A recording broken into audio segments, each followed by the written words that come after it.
شیعہ ذوالجناح نکالتے ہیں،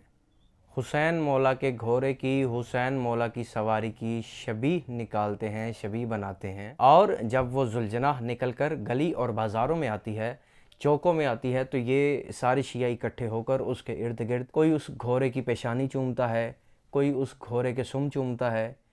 کوئی اس گھوڑے کی گردن پر ثواب کی نیت سے ہاتھ پھیرتا ہے۔ جی شیعوں کا یہ کام ہے، یہ ذوالجناح نکال لیتے ہیں، حسین مولا کے گھوڑے کی شبیہ نکال لیتے ہیں، برآمد کرتے ہیں اور پھر اسے چومتے ہیں۔ یہ شیعہ شرک کرتے ہیں، یہ گناہ اکبر ہے، گناہ کبیرہ ہے، یہ بدعت ہے، طرح طرح کے الزام جو شیعوں پر لگائے جاتے ہیں۔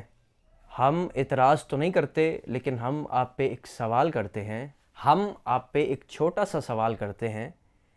کہ جب قربانی کا جانور آپ لے کر آتے ہیں، اس قربانی کے جانور کو آپ گلے سے بھی لگاتے ہیں، چاہے وہ بظاہر ظاہری طور پر نجس بھی ہو، آپ اس کے اوپر ہاتھ پھیرتے ہیں،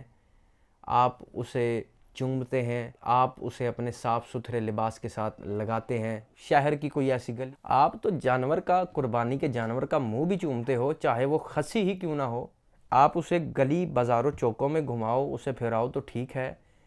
حسین مولا کے گھوڑے کی شبیہ کو شیعہ، حسین مولا کے گھوڑے کی سواری کی شبیہ کو شیعہ اگر گلی بازاروں میں چوکوں میں لے کے آئیں تو پھر وہ بدعت ہے۔ تم تو قربانی والے جانور کے بدن پر ثواب کی نیت سے ہاتھ پھیرتے ہو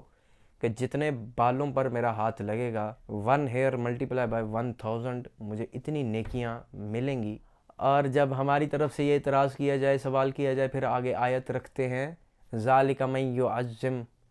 شعائر اللہ، جی اللہ کی نشانیوں کی تعظیم کرو، اللہ کی نشانیوں کی تعظیم کرنی چاہیے، عزت اور احترام کرنا چاہیے۔ تو ہم صرف قربانی کے جانور چونکہ اللہ کی نشانی ہے اس وجہ سے اس کی تعظیم کرتے ہیں۔ اگر حضرت اسماعیل علیہ السلام کی جگہ آئے ہوئے، جنت سے آئے ہوئے جانور مینڈے کی شبیہ کی تعظیم جائز ہے تو پھر یاد رکھو حضرت اسماعیل علیہ السلام بلکہ حضرت ابراہیم کا بھی فخر ہے، حسین ابن علی۔ اگر اسماعیل کی جگہ آئے ہوئے مینڈے کی، جسے اسماعیل نے ساری زندگی کبھی ہاتھ بھی نہیں لگایا، اسماعیل نے کبھی اس پہ سواری بھی نہیں کی، اگر اس کی تعظیم کرنا، اس کی شبیہ کی تعظیم کرنا اگر جائز ہے،